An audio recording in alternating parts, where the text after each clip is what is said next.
Kita berdoa. Benar ya Tuhan bahwa Engkau adalah gembala kami yang baik. Engkau membaringkan kami di padang yang berumput hijau. Engkau menyegarkan setiap jiwa-jiwa kami yang mungkin sedang di dalam kelelahan. Engkau adalah sumber kehidupan ya Bapa. Ya Tuhan Yesus Kristus, pada saat ini ya Bapa, kami akan segera merenungkan firman-Mu. Mohon ya Bapa, Engkau urapi kami dengan kuasa-Mu yang dahsyat, sehingga kami boleh mengerti bagian firman-Mu, bahwa Engkau adalah gembala kami, dan juga memampukan kami untuk kami boleh laksanakan di dalam kehidupan kami bagian firman-Mu ini ya Tuhan. Ya Bapa Sorgawi, hamba-Mu yang di dalam segala keterbatasan dan kelemahan, Engkau pakai untuk menjadi berkat dan alat kemuliaan-Mu. Inilah doa kami, di dalam nama Tuhan Yesus kami berdoa dan mengucap syukur. Haleluya. Amin. Silakan duduk kembali Bapak Ibu. Sebelumnya saya mau menyapa kita sekali lagi. Shalom. Bagaimana kabarnya Bapak Ibu? Baik ya, kita bersyukur kita masih di dalam pemeliharaan kebaikan Tuhan. Di tengah-tengah musim hujan di kota Banjarmasin yang cukup tinggi intensitasnya, tapi kita masih diberikan kondisi yang baik, kondisi yang sehat di dalam anugerah dan kebaikan Tuhan. Baik Bapak Ibu, jikalau minggu yang lalu kita boleh merenungkan bagian firman Tuhan, akulah terang dunia. Pada saat ini kita akan merenungkan satu bagian tema, yaitu akulah gembala yang baik. Akulah gembala yang baik. Mari Bapak Ibu, saya mengajak kita untuk membuka Alkitab kita, baik Alkitab fisik maupun Alkitab yang ada di dalam gadget kita, entah di dalam handphone ataupun tab kita. Saya mengajak kita membaca di dalam Yohanes, Injil Yohanes pasal 10 ayat 11 sampai 21. Injil Yohanes pasal 10 ayat 11 sampai 21. Kita akan membacakan bergantian Bapak Ibu, saya membaca ayat yang 11, Bapak Ibu membaca ayat 12, kita bergantian sampai dengan ayat 21. Saya membacakan dengan menggunakan Alkitab terjemahan TB2, dan silakan Bapak Ibu membaca di dalam TB1 ataupun TB2 sesuai yang Bapak Ibu miliki masing-masing. Ayat 11. Akulah gembala yang baik. Gembala yang baik memberikan nyawanya bagi domba-dombanya.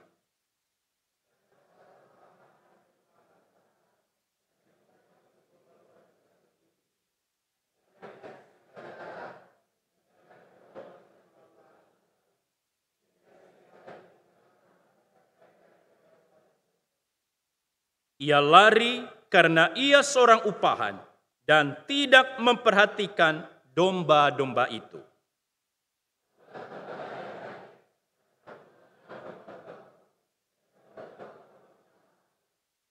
Sama seperti Bapa mengenal aku dan aku mengenal Bapa, dan aku memberikan nyawaku bagi domba-dombaku.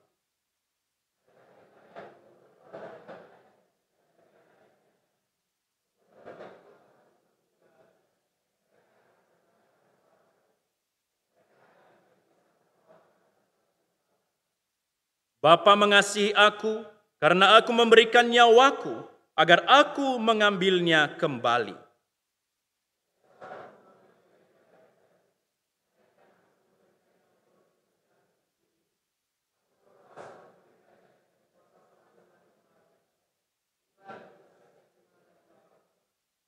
Lalu timbul lagi pertentangan di antara orang-orang Yahudi karena perkataan itu. Ayat 20 silakan Bapak Ibu.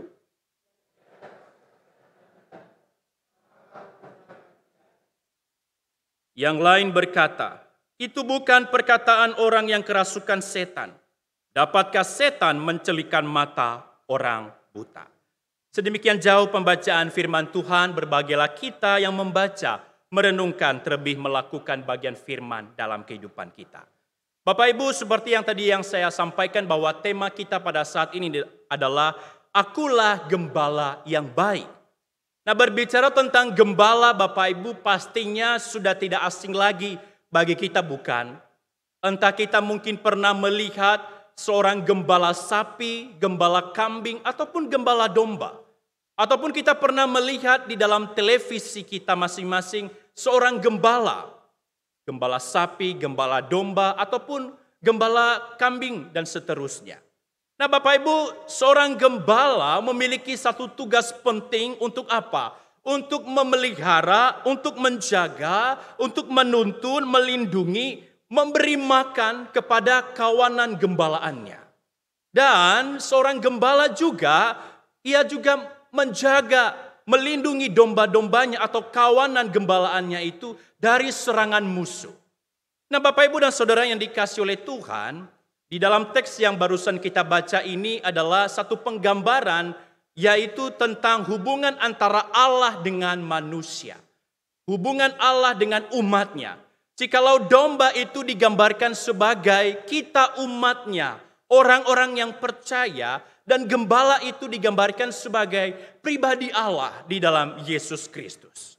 Nah, Bapak Ibu dan Saudara yang dikasihi oleh Tuhan, kalau kita bertanya ya, mengapa ya Tuhan Yesus itu memakai contoh dengan binatang domba?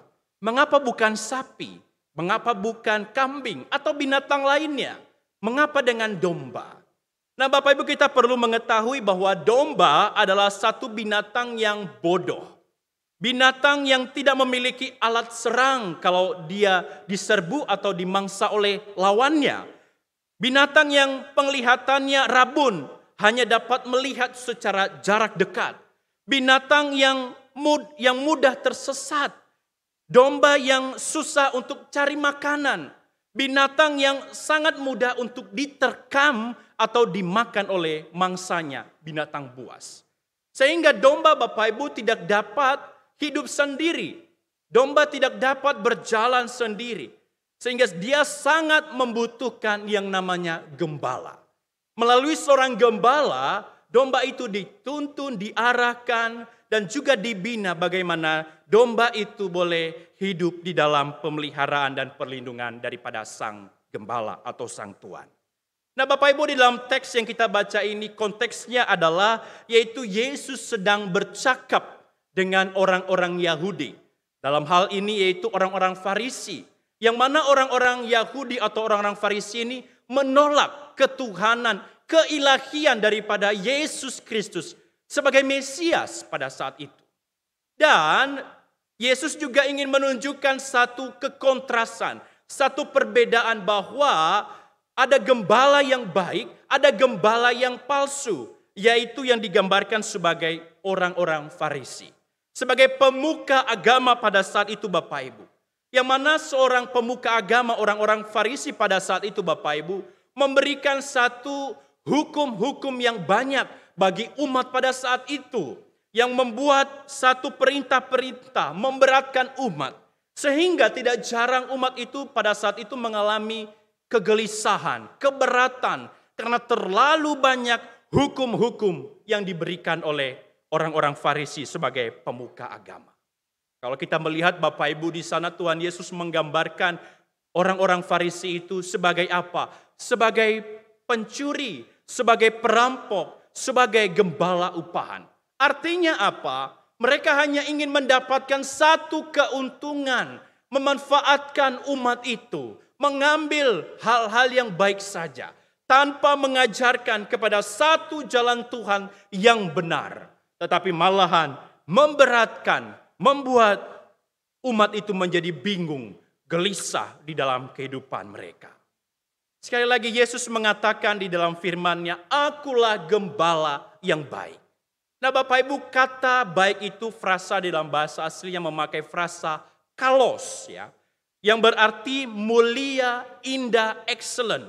Artinya di dalam karya pekerjaan Yesus adalah mulia dan juga sempurna di dalam karya pekerjaan yang Yesus lakukan. Nah, Bapak Ibu, sekarang menjadi pertanyaannya bagi kita. Lalu apa yang menjadi makna bagi kita? Jikalau perkataan Tuhan Yesus, akulah gembala yang baik, apa maknanya bagi kita sekarang ini sebagai orang-orang percaya di zaman sekarang ini? Apa maknanya bagi kita sekarang ini?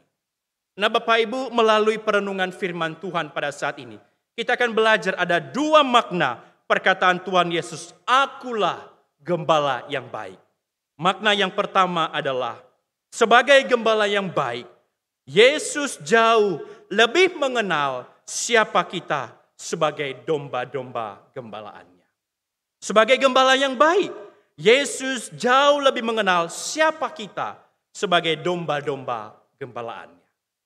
Bapak Ibu, tentunya kita sebagai orang tua sudah sangat mengenal bukan terhadap anak-anak kita. Kita mengenal sikap, watak, kebiasaan, perilaku setiap anak kita masing-masing bukan. Dan juga mungkin anak-anak juga mengenal orang tua di dalam sikap, watak, perilaku, kebiasaan. Anak-anak mengenal habit, perilaku daripada orang tuanya. Karena kenapa Bapak Ibu? Karena tinggal di dalam satu rumah, sehari-hari pasti mengenal setiap dan berinteraksi sehingga dapat mengenal watak daripada setiap pribadi masing-masing. Nah, Bapak Ibu berbicara tentang mengenal, di dalam bagian yang kita baca ini di dalam ayat yang ke-14, Tuhan Yesus berkata, akulah gembala yang baik dan aku mengenal domba-dombaku. Saudara, di dalam frasa bahasa aslinya, kalimat mengenal ini memakai frasa kata ginosko, yang berarti Yesus mengenal kita dengan lebih dalam. Yesus mengenal keberadaan kita. Yesus mengenal siapa kita. Yesus mengenal secara intim siapa kita sebenarnya di hadapan Tuhan. Tidak hanya dikenal secara logika atau secara kognitif Bapak Ibu. Tetapi ia jauh lebih mengenal secara mendalam. Sampai ke dalam lubung jiwa kita. Ia mengenal siapa kita. Ia mengenal siapa latar belakang kita. Apa yang kita alami. Apa yang kita hadapi di dalam kondisi-kondisi kita. Ia sungguh mengenal karena ia adalah gembala yang baik. Pengenalan Kristus terhadap kita sebagai domba-dombanya adalah sempurna. Bahkan Bapak Ibu ketika kita mungkin sedang bergumul, sedang menghadapi persoalan yang mungkin suami atau istri kita tidak ketahui, atau anak-anak kita, atau orang lain, atau sahabat kita tidak ketahui.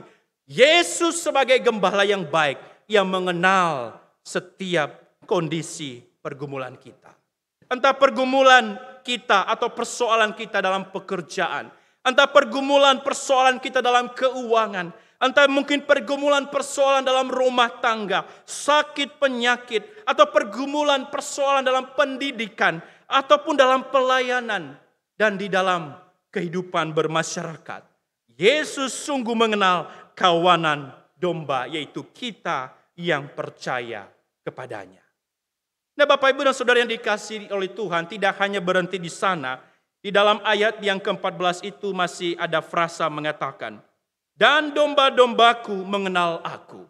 Nah, Bapak Ibu, ini adalah satu anugerah. Kita sebagai domba-dombanya Yesus Kristus. Kita sebagai kawanan gembalaan Tuhan kita Yesus Kristus. Boleh mendapatkan kemurahan, anugerah daripada Kristus. Kita boleh mengenal Dia dan dikenal oleh Allah. Memperoleh anugerah, bahkan kita boleh melihat Yesus dengan mata iman, penuh pengharapan dan bersandar pada tuntunan Sang Gembala. Seorang pribadi domba kita juga mengenal. Karena kenapa? Bukan karena kita yang mengenal Dia, yaitu Yesus. Bukan karena kehebatan kita dapat mengenal Sang Kristus. Bukan. Tetapi karena semata-mata anugerah. Sehingga kita boleh percaya, kita boleh beriman, kita boleh menerima Yesus sebagai Tuhan dan Juru Selamat di dalam kehidupan kita. Bapak, Ibu, dan Saudara yang dikasihi oleh Tuhan. Di dalam ayat yang ke-15 itu Tuhan Yesus memberikan perumpamaan kalimatnya berkata, sama seperti Bapa mengenal aku mengenal Bapa. Dan aku memberikan nyawaku bagi domba-dombaku. Yesus mengenal Bapa dan Bapa mengenal Yesus. Artinya ada satu hubungan yang intim, yang dalam. Begitu juga dengan Yesus sebagai gembala agung kita. Ia juga mengenal kita yang dalam, yang intim. Sehingga ia mengenal segala kondisi dan keberadaan kita di dalam kehidupan ini. Sehingga ini menjadi penghiburan kita sebagai orang-orang yang percaya kepada Kristus. Bapak, Ibu, dan Saudara yang dikasihi oleh Tuhan, jikalau saya mengatakan saya mengenal atau mengetahui Pak Jokowi, tetapi jikalau Pak Jokowi tidak mengenal saya, itu artinya hanya sebatas pengenalan di dalam kognitif sebagai informasi. Tetapi saya tidak mengenal aktivitas Pak Jokowi dalam kegiatannya sehari-hari. Apa yang menjadi aktivitasnya, apa yang menjadi hal-hal yang ia kerjakan. Begitu juga sebaliknya. Nah, Bapak Ibu, pengenalan adalah satu yang mengenal secara dalam. Apa yang kita alami, apa yang menjadi kebiasaan kita, apa yang kita sedang gumulkan. Ia tahu, ia mengerti, yaitu Sang Gembala Agung kita, Yesus Kristus. Bapak, Ibu, dan Saudara yang dikasihi oleh Tuhan, pengenalan kita akan Tuhan itu sebetulnya mengajak kita untuk apa? Semakin mengasihi Tuhan dan juga semakin mengasihi sesama. Karena kenapa? Ketika kita memiliki pengenalan yang intim dengan Tuhan, kita juga mendapatkan kasih yang dalam, kasih yang indah, sehingga kita boleh curahkan kepada sesama. Pengampunan itu kita dapat berikan, karena Kristus telah memberikan pengampunan itu bagi kita.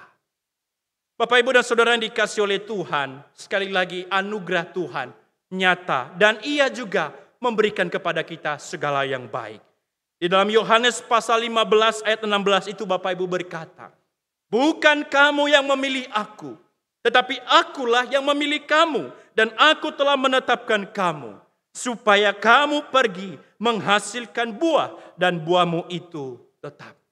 Bukan kamu yang memilih aku, tetapi akulah yang memilih kamu. Kristuslah yang memilih kita. Kristuslah yang mengasihi kita. Bukan kita manusia yang lemah, yang terbatas. Tetapi semata-mata Kristuslah yang memilih kita. Bapak Ibu berbicara tentang kalimat mengenal. Di dalam Yohanes pasal 17 ayat 3 itu berkata, Yesus mengkaitkan dengan hidup yang kekal. Ia berkata, inilah hidup yang kekal, yaitu bahwa mereka, yaitu kita domba-domba ini Bapak Ibu, mengenal Engkau, satu-satunya Allah yang benar, dan mengenal Yesus Kristus yang telah Engkau utus. Inilah hidup yang kekal, bahwa mereka mengenal Engkau. Hidup yang kekal, kita boleh mengenal Kristus. Kita boleh menikmati Kristus di dalam kehidupan kita. Sehingga Bapak Ibu ini menjadi satu berita sukacita. Berita yang membahagiakan kita. Berita yang menolong kita bahwa kita jauh lebih bersyukur di tengah-tengah kehidupan ini, bahwa Yesus telah menganugerahkan segala yang baik, yaitu hidup yang kekal, garansi, jaminan hidup yang kekal di dalam pribadi Tuhan kita Yesus Kristus. Sehingga Bapak Ibu, tak kala ketika kita menjalani kehidupan yang mungkin sulit, ada persoalan, ada pergumulan, ada sakit penyakit, ada kesusahan, ada hal-hal yang tidak mengenakan kita, ada hal-hal yang sulit mungkin dalam pelayanan, dalam pekerjaan. Tetapi satu sukacita kita, yaitu Bapak Ibu, karena kita boleh mendapatkan anugerah, garansi daripada Yesus Kristus Tuhan. Kita boleh mengenal Dia, kita boleh menikmati bersama dengan Tuhan Yesus Kristus. Sehingga Bapak Ibu, inilah yang menjadi janji dan juga hal yang Tuhan nyatakan bagi setiap kita. Bapak Ibu, di dalam Mazmur 139 itu berkata, Tuhan, Engkau menyelidiki dan mengenal aku. Engkau mengetahui kalau aku duduk, kalau aku berdiri. Engkau mengerti pikiranku dari jauh. Engkau memeriksa aku kalau aku berjalan dan berbaring. Segala jalanku kau maklumi. Sebelum lidahku mengeluarkan perkataan, sesungguhnya semuanya telah Engkau ketahui, ya Tuhan. Dan juga di dalam Yeremia pasal 1 itu berkata Bapak Ibu, sebelum aku membentuk engkau dalam rahim ibumu, aku telah mengenal engkau. Dan sebelum engkau keluar dari kandungan, aku telah menguduskan engkau. Aku telah menetapkan engkau menjadi nabi bagi bangsa-bangsa. Sehingga Bapak Ibu, ini satu berita firman yang menguatkan kita. Bahwa Tuhan yang kita sembah bukan Tuhan yang cuek.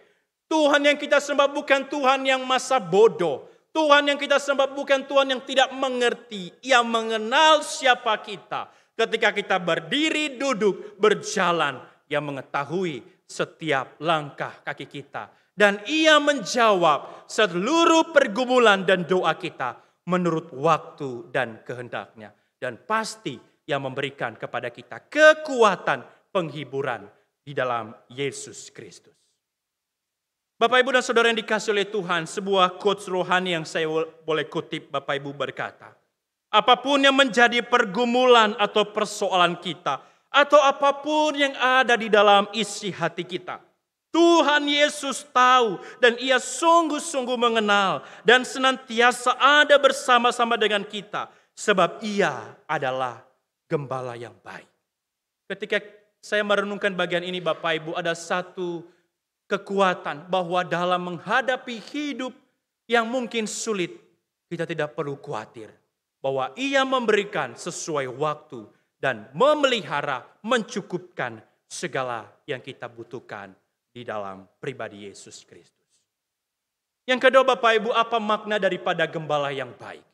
Makna yang kedua adalah sebagai gembala yang baik Bapak Ibu, Tuhan Yesus telah memberikan nyawanya sebagai tebusan bagi domba-dombanya. Sebagai gembala yang baik, Tuhan Yesus telah memberikan nyawanya sebagai tebusan bagi domba-dombanya.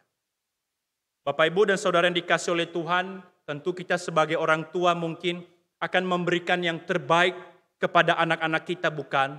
Ketika anak-anak kita meminta atau memerlukan sesuatu hal, kita pasti orang tua mengupayakan yang terbaik supaya anak kita dapat menerima segala yang baik daripada orang tua. Nah Bapak Ibu, berbicara tentang yang terbaik, Yesus Kristus juga telah memberikan yang terbaik bagi kita. Yaitu ia telah menyerahkan nyawanya, darahnya telah tercurah bagi kita, bagi domba-domba kesayangannya. Agar apa? Agar kita terhindar dari kebinasaan kekal. Agar kita terhindar dari hukuman Allah itu yang mengerikan di dalam api neraka. Yesus memberikan yang terbaik bagi kita. Jikalau tadi Bapak Ibu Yesus memberikan perumpamaan, ada pencuri, ada perampok, ada gembala upahan. Mereka hanya mengambil keuntungan. Seperti misalnya pencuri, dia merampas dengan diam-diam, menculik diam-diam. Ataupun perampok yang merampas dengan paksa. Ataupun seorang gembala upahan yang hanya pikirannya, hatinya kepada gaji atau salary yang ia dapatkan. Tetapi berbeda dengan Yesus. Jikalau orang Farisi memberikan perintah-perintah, hukum-hukum Taurat yang begitu banyak, yang membuat gelisah umat, yang membuat umat itu tidak tenang dalam hatinya, yang membuat umat itu khawatir, bimbang. Tetapi Yesus sangat berbeda. Ia adalah gembala yang sejati. Ia memberikan nyawanya kepada kita, memberikan segala yang terbaik bagi kita. Di dalam Yohanes pasal 10 ayat 28 sampai 29 itu Bapak Ibu berkata, dan aku memberikan hidup yang kekal kepada mereka, dan mereka pasti tidak akan binasa sampai selama-lamanya. Dan seorang pun tidak akan merebut mereka dari tanganku. Bapakku yang memberi mereka kepadaku lebih besar daripada siapapun. Dan seorang pun tidak dapat merebut mereka dari tangan Bapa. Oh Bapak Ibu, ini adalah satu garansi, sekali lagi jaminan. Tidak ada satupun yang dapat merebut kita daripada kasih Kristus. Sehingga sebagaimana yang dinyatakan di dalam surat Roma, apa yang dapat memisahkan kita daripada Kristus? Kematian, ketelanjangan, kelaparan, bencana alam, tidak ada yang dapat memisahkan kita dari kasih Kristus. Karena kasih-Nya kekal, karena kasih-Nya tetap abadi di dalam kehidupan kita. karena kita adalah domba-domba yang Ia kasihi. Di dalam ayat 29 itu Ia mengatakan, Bapak Ibu, Bapakku yang memberikan mereka kepadaku lebih besar dari siapapun, dan seorang pun tidak dapat merebut mereka dari tanganku. Ini menunjukkan satu proteksi, satu pemeliharaan, providensia Allah yang Ia nyatakan atas kehidupan kita. Bahwa kehidupan kita betapa berharganya sebagai domba-domba miliknya Tuhan. Nah Bapak Ibu, ketika kita telah mendapatkan dan menikmati yang terbaik daripada Tuhan, pertanyaannya bagi kita sekalian, bagaimana sikap kita sebagai domba-dombanya Yesus Kristus? Apakah kita taat, mendengar, patuh, turut mendengar suara daripada Sang Gembala kita? Apakah kita mau turut dan juga melakukan setiap suara perintah daripada Sang Gembala kita? Dan juga menjaga relasi di dalam doa dan pengenalan yang intim melalui firman yang Ia sampaikan bagi kita. Sebagaimana dikatakan di dalam ayat yang ke-27 berkata, domba-dombaku mendengar suaraku, dan aku mengenal mereka, dan mereka mengenal aku. Bapak Ibu, apakah kita memberikan telinga kita, kepekaan hati kita untuk mendengarkan suara Sang Gembala? Apakah kita memberikan hati kita di dalam setiap momen hidup kita, langkah kaki kita, aktivitas kita untuk senantiasa peka terhadap suara Sang Gembala Agung, yaitu Yesus Kristus. Ia telah memberikan yang terbaik bagi kita, nyawanya. Ia memberikan kepada kita jaminan garansi yang kekal. Dalam 2 Korintus pasal 5 ayat 21 itu Bapak Ibu berkata, Dia yang tidak mengenal dosa telah dibuatnya menjadi dosa karena kita, supaya di dalam Dia kita dibenarkan Allah. Efesus 1 ayat 7, sebab di dalam Dia kita beroleh penebusan melalui darahnya, yaitu pengampunan atas pelanggaran menurut kekayaan anugerahnya. Ia benar-benar menganugerahkan kepada kita. Ia yang tidak mengenal dosa telah dibuatnya menjadi berdosa. Bapak Ibu, ini berita sukacita bagi setiap kita. Sebuah quotes rohani yang saya kutip kembali Bapak Ibu, ia berkata, kesukaan terbesar kita sebagai umat pilihan Tuhan adalah karena Kristus telah memperdamaikan, memulihkan hubungan kita dengan Allah, sehingga melayakkan kita untuk datang ke dalam tahtanya. Ia telah menjauhkan kita dari penghukuman kekal Bapak Ibu. Ia telah menjauhkan kita dari api neraka. Karena kasih-Nya, karena kebaikan, karena Ia adalah gembala yang baik bagi kita. Bapak, Ibu, dan Saudara dikasihi oleh Tuhan, Yesus adalah gembala yang baik. Ia memperhatikan, Ia membimbing dan mengarahkan kita. Pertanyaannya Bapak Ibu, bagaimana respons kita? Apakah kita telah menjadikan Yesus sebagai gembala satu-satunya dalam kehidupan kita? Apakah kita telah menjadikan Yesus sebagai penuntun satu-satunya dalam kehidupan kita? Atau jangan-jangan yang menjadi gembala kita selama ini adalah uang kita. Yang menjadi gembala kita selama ini adalah medsos kita, Instagram, Facebook, TikTok, YouTube, dan seterusnya. Apakah yang menjadi gembala kita mungkin hanya pekerjaan kita, sehingga seluruh pikiran kita hanya tertuju kepada itu? Hati-hati Bapak Ibu. Yang menjadi gembala kita sejati adalah Yesus Kristus. Segala sesuatu yang ada pada kita adalah titipan yang Tuhan anugerahkan untuk kita boleh mempermuliakan Sang Gembala Agung. Jangan kita sampai menggeser posisi Sang Gembala Agung itu dalam kehidupan kita. Ia adalah gembala yang setia, gembala yang mengerti bagaimana ia melayani, membebat, menolong setiap domba-dombanya. Bapak Ibu, kita jangan menjadi domba-domba yang bebal. Kita jangan menjadi domba-domba yang keras kepala. Kita jangan menjadi domba-domba yang menikmati kesenangannya sendiri. Kita jangan menjadi domba-domba yang tidak turut kepada suara Sang Gembala. Kita jangan menjadi domba-domba yang hanya turut kepada keinginan sendiri. Tetapi di dalam seluruh aspek kehidupan kita, pekerjaan, usaha, keluarga, pelayanan, rumah tangga dan seluruhnya, mari kita taruh di bawah kaki gembala. Supaya gembala agung itu yang menuntun, memberkati, dan yang menyejukkan setiap kita. Bapak, Ibu, dan Saudara yang dikasihi oleh Tuhan, biarlah kita menjadi domba-domba yang peka mendengar suara Tuhan. Yang peka mendengar setiap apa yang gembala itu sampaikan. Sehingga gembala itu dapat menolong dan menuntun kita kepada jalan air yang tenang dan menyukakan hati Bapa di surga. Biarlah firman yang singkat ini Bapak Ibu menolong kita, memberkati kita bahwa kita memiliki gembala yang agung, gembala yang sejati di dalam Tuhan Yesus Kristus. Amin. Mari kita tundukkan kepala, kita berdoa, mengucap syukur kepada Tuhan. Bapa di dalam kerajaan surga, kami mengucap syukur karena Engkau boleh mengenal kami dan dikenal oleh Allah. Kami juga mengucap syukur Tuhan karena Engkau adalah gembala yang baik. Di dalam segala musim kehidupan kami, entah itu susah ataupun senang, suka ataupun duka, Engkau adalah gembala kami.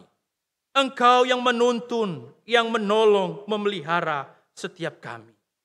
Ya Bapa Sorgawi, berkati setiap domba-dombamu, hambamu dan jemaatmu di tempat ini. Sehingga kami kawanan dombamu, gembalaanmu ini boleh hidup dan peka mendengar taat terhadap suara daripada Engkau ya Tuhan Yesus. Tolong kami Tuhan, dikala ketika kami sedang sendirian, dikala ketika kami sedang di dalam kesusahan, Engkau yang menghibur kami, menyejukkan kami, karena Engkau telah memberikan yang terbaik bagi kami, yaitu hidup jaminan yang kekal di dalam Engkau, ya Tuhan Yesus. Terima kasih ya Bapa, ini doa kami, ini pujian syukur kami. Dalam nama Tuhan Yesus kami berdoa dan mengucap syukur. Haleluya. Amin.